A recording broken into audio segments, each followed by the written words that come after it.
Madam President, Senator from South Dakota. I thank the Senator from Illinois for locking in the time and want to start by saying that here we are jammed against the Christmas break with a majority using Christmas as a backstop to rush through an arms control treaty with the Russians and a $1 trillion spending bill on a dual-track basis. What that means, Madam President, is that we're considering at the same time two documents encompassing thousands of pages with very little ability to offer meaningful amendments or devote meaningful time to consider the full impact of these documents that will have a far-reaching and long-term impact on our nation. As I wrote recently in an op-ed that appeared in National Review Online, New START misses one opportunity after another to maintain a stable nuclear relationship between our two countries. To remedy this will require significant time on the floor of the Senate. Trying to force it through without ample time for debate and amendments would amount to a Christmas gift to the Russians. Madam President, I'd ask unanimous consent that the op-ed I wrote for National Review Online entitled "Don't Force New START" and dated December 9th of 2010 appear in the record at the end of my remarks. Without objection. Madam President, the nation's attention is fixed firmly on this travesty of an omnibus $1 trillion appropriations bill, which we should be debating now, because the current funding resolution for the government ends tomorrow. We should not be debating a significant arms control treaty at this late date and trying to dual-track what I said earlier are thousands of pages of documents that need appropriate time on the floor of the United States Senate. But, Madam President, I want to speak, if I might, briefly today to the substance of the START agreement and my concerns about that agreement in its current form. First of all, I want to speak to the issue of missile defense. The New START treaty not only contains specific limitations on missile defense in Article 5, but also reestablishes an unwise linkage in the preamble to the treaty between offense and defense that was broken when the ABM treaty came to an end. Moreover, Russia's unilateral statement that the treaty, and I quote, "can operate and be viable only if the United States of America refrains from developing its missile defense capabilities quantitatively or qualitatively," end quote, is extremely troubling. When viewed together, the New START treaty's preamble and Russia's unilateral statement amount to a Russian attempt to find a leverage point and exert political pressure upon the United States to forestall deploying a robust missile defense capability by threatening to withdraw from the treaty if we seek to increase our missile defense capabilities. The remedy for this concern is for the Senate to strike the offensive preamble language. That is why I would wholeheartedly support an effort to strike the preamble, as well as an amendment to strike paragraph 3 of Article 5 of the treaty. Now, with regard to delivery vehicle modernization, and I want to speak specifically in that regard to bombers, Madam President, nearly 2 years ago I began to have serious concerns about the administration's commitment to developing a follow-on bomber aircraft and its overall commitment to the triad of nuclear delivery vehicles. These concerns were aggravated by the administration's decision to terminate the development program for a new bomber and re-examine the need, the requirement, and the technology. I was also troubled by Secretary Gates' statement on April 6 of 2009 that we will examine all of our strategic requirements in light of post-START arms control negotiations, which led me to be concerned that this administration would allow the Russians to have a say in whether we would develop a new bomber. I was gratified to see that the Nuclear Posture Review determined that the United States should sustain the nuclear triad for decades. However, as the Center for Strategic and Budgetary Assessments recently stated in a report entitled "Sustaining America's Advantage in Long-Range Strike," the triad is in danger of becoming a dyad by default, because nearly half of the United States bomber inventory, 47%, predates the Cuban Missile Crisis, and the only aircraft the United States possesses today with reach and survivability to have a chance of successfully executing missions more than 1,000 nautical miles into enemy territory from the last air-to-air refueling are 16 combat-ready B-2 bombers. But, Madam President, the B-2 was designed in the 1980s and achieved initial operational capability over a decade ago, and they will eventually lose their ability to penetrate advanced air defense systems. The need, requirement, and the technology for the next generation bomber are well understood. The need for a new long-range strike capability is urgent because the conflicts of the future will likely feature heavily defended airspace due in large part to the proliferation of relatively inexpensive but extremely sophisticated and deadly air defense systems. We've heard testimony before the Armed Services Committee from intelligence officials that Russia is the developer of most of these advanced air defense systems and is exporting those systems both to China and to other countries in the world.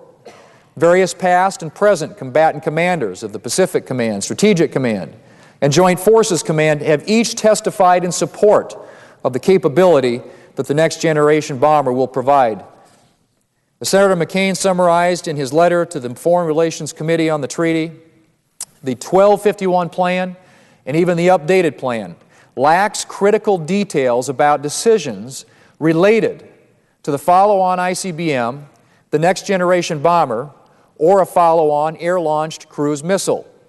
General Chilton, the most recent STRATCOM commander, has spoken about how conversations about these matters need to start now. Development of replacement delivery vehicles for all three legs of the triad needs to begin during the life of New START. Decisions need to be made and development needs to begin within the next 10 years, or replacement systems will not be available when current systems reach the end of their service lives. There is no assurance the next long-range bomber will be nuclear capable. Therefore, I plan to offer an amendment which will require the administration to certify that the President has made a commitment to develop a replacement heavy bomber that is both nuclear and conventionally capable.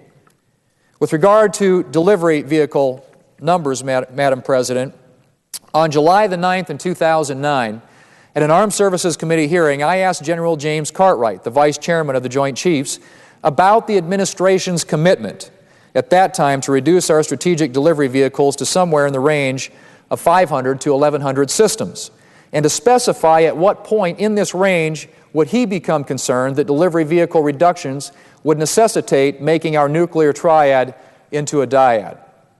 General Cartwright responded, and I quote, "I would be very concerned if we got down below those levels about midpoint," meaning that he would be concerned if the negotiated number fell below 800 delivery vehicles.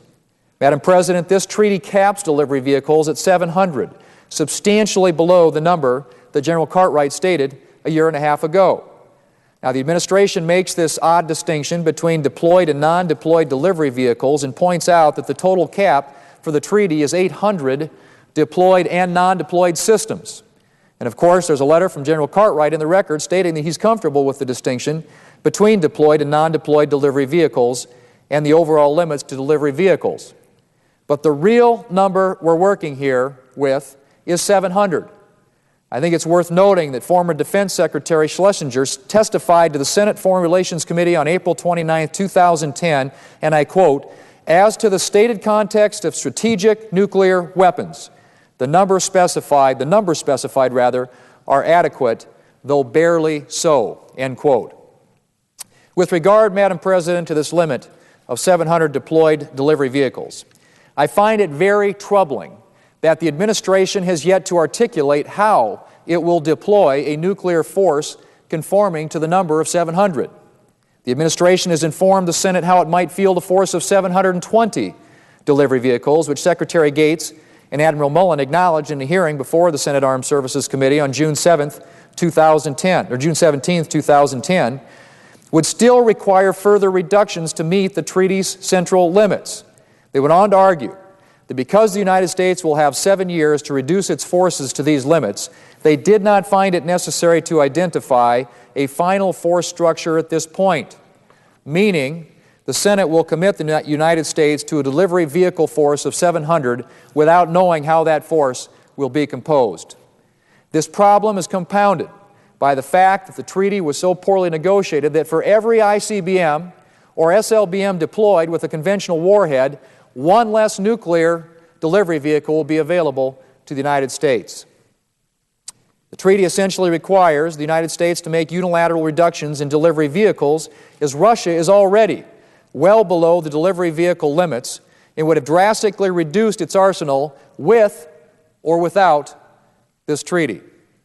As the Congressional Research Service writes, and I quote again, Russia currently has only 620 launchers, and this number may decline to around 400 deployed and 444 total launchers.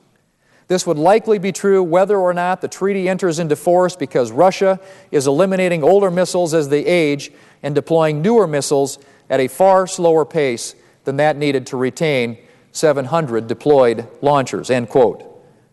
Therefore, in light of all these facts, I will seek to offer an amendment or two regarding the delivery vehicle numbers in this treaty. Madam President, I'm also working on several other amendments that I may seek to offer regarding prompt global strike and other issues. Ultimately, this is a very significant treaty that deserves full and fair consideration, and we should not be jamming the consideration of this treaty up against the Christmas break. As I've indicated, Madam President, there are substantial issues here that need to be fully vetted, and we obviously do not have the time to consider these issues this year. We should wait until next year to fully consider this treaty and have a full, free, and wide-open debate on this matter with no restrictions on amendments. Madam President, I yield the floor.